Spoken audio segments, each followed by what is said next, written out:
This clip is brought to you by SaveWithConrad.com.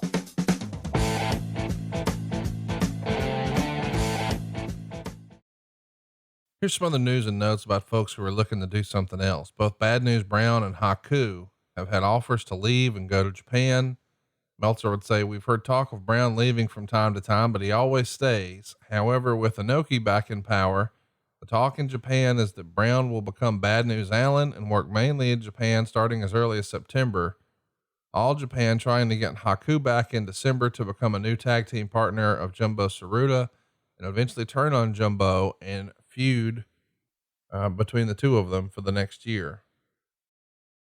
Bad News is a guy who we know has, well, not always been happy with the WWE.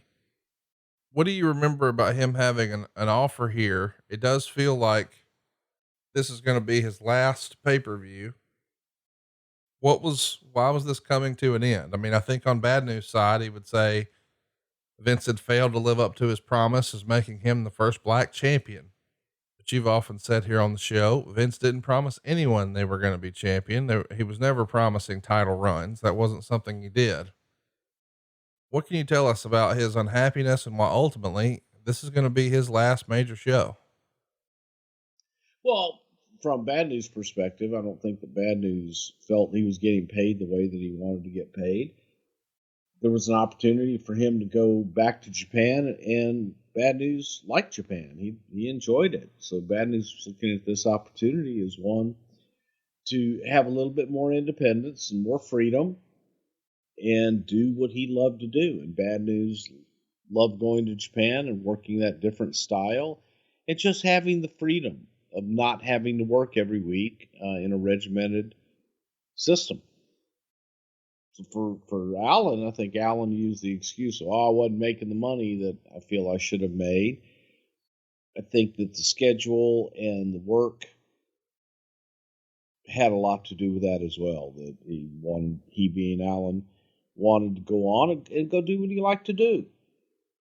That's Wrestle. I guess the thing I'm always fascinated with about Bad News is it feels like, he had all the makings of a top heel. And then, yeah, you're exactly right. I mean, we have heard over the years that he wasn't happy with the way he was being compensated.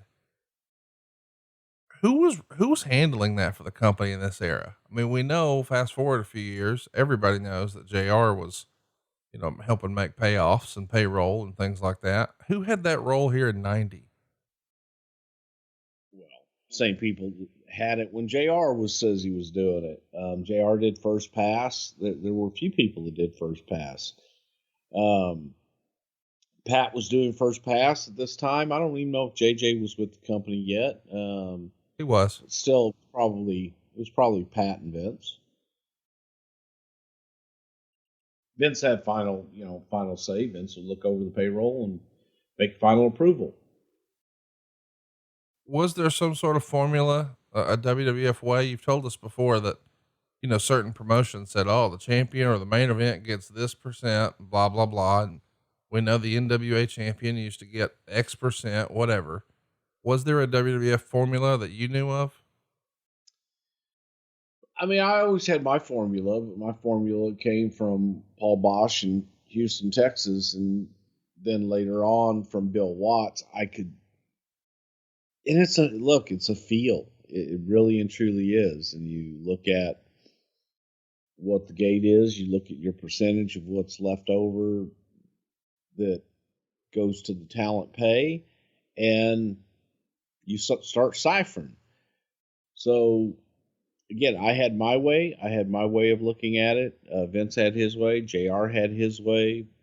Paul Bosch, Vern Gagne, Sam Mushnick, Bill Watts all had their ways. So it's different, and it comes down to a feel, and you've got to listen and who's drawing, who drew the house, where does that money go, and how hard they perform that night. So there's a lot of variables that go into that. It sure is remarkable to think that Bad News was only around for 2 years. I mean, what an impression he made here. I mean, I know he was with WWF before in the late 70s, but from 88 to 90, he made quite the impression. It would have been cool to see what he could have done, but he, like Jesse, is going to wander off for greener pastures, or so he thinks. Next up, as we know, Bad News is going to leave the company. And, I alluded to it earlier. You didn't comment on it, but it's been said that Vince told him he was going to become the first WWF world champion of, African-American descent. Was that talked about, making Bad News the first black champion? Had you ever heard that? I had never heard that. And again, I go back to, I could absolutely hear Vince saying, I could see you as WWE champion at one point, but I have never heard Vince say, look, I promise you we're going to make you the champion. I've heard him lay out, hey, we're thinking about doing this, no promises, and it could or could not happen. So I think a lot of times, most times, talent hear what they want to hear. After Bad News winds up leaving, Akeem is putting his spot on the house show tours. It'll be Akeem and Jake around the loop. And, they're still billing the matches as Harlem street fights, which, say what you will. Next up, we've got Akeem was familiar with Harlem. Oh, of course. Yeah, he's a one-man gang. Yeah.